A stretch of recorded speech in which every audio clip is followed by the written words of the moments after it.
everyone! Today we are preparing a step-by-step procedure of Straight-through cable and crossover cable.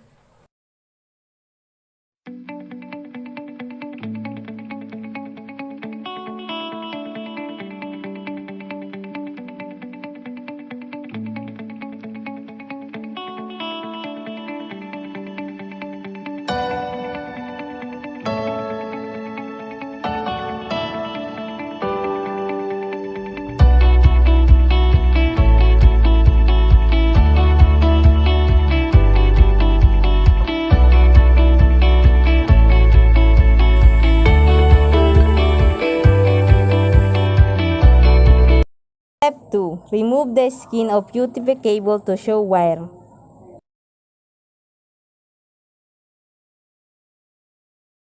Three. Arrange the color into color coding of straight-through cable and crossover cable.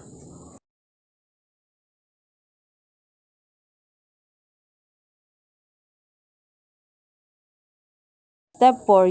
Put UTP cable to RJ45. Step 5. Use crimping tool to crimp the RJ45 with UTP cable.